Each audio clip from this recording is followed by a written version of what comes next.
If you're keeping dues artificially low to avoid conflict at your next board meeting, you're not protecting homeowners. You're setting them up for financial shock they didn't see coming.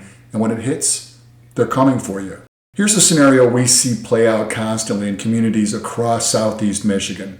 A board holds dues flat for 5, 6, 7 years running. They tell themselves they're being fiscally responsible. Homeowners are happy. Nobody's complaining about dues. Everything looks fine on the surface, then the roof fails, or the asphalt fails, or both. And now the board is staring at a capital project that costs $800,000, and there's nothing in the reserves to cover it. That's not bad luck. That's predictable. And here's what makes it worse. That $800,000 hasn't actually gone away. It's just been quietly accumulating for years while the board held the line on dues. The only thing that changed is who's paying for it and when. So the board issues a special assessment, maybe $8,000, maybe $12,000, maybe more, per unit, due in 90 days. No warning, no planning, no flexibility. That's not financial management. That's a crisis that masquerades as management until the moment it isn't. Most board members we work with aren't keeping dues low because they've run the numbers. They're doing it because raising the dues is uncomfortable. Nobody wants to be the person who made assessments go up. But here's the problem with that logic. Every year you hold dues flat while labor costs rise, material costs rise, insurance premiums rise, the contractor rates rise.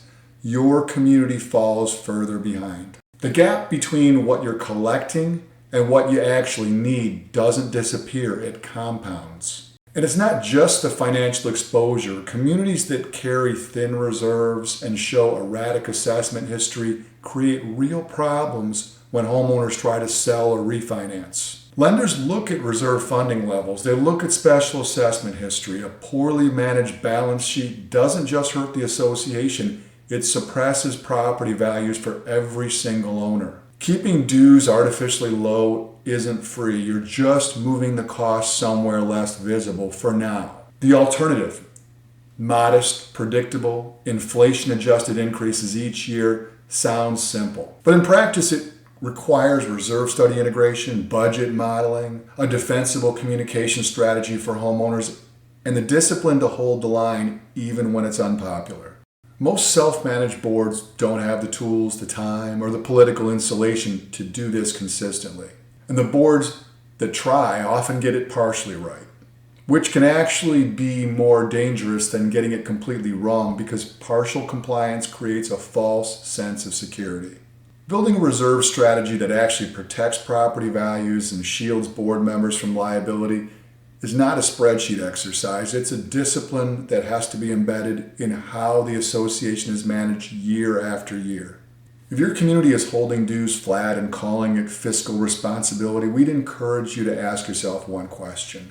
When was the last time you actually looked at where your reserves are relative to where they need to be? Because that answer, not the dues line, is what's going to determine whether your homeowners face a manageable budget or a 5-figure surprise. At ManageMax, we know that effective community management is built on transparency and systematic excellence. We provide full-service HOA and condominium management across Southeast Michigan, handling everything from accurate financial reporting to proactive maintenance. Our goal is to reduce the burden on your board while protecting your property values. If you're looking for a partner who values accountability as much as you do, visit us at managemaxproperties.com. Let's build a stronger community together.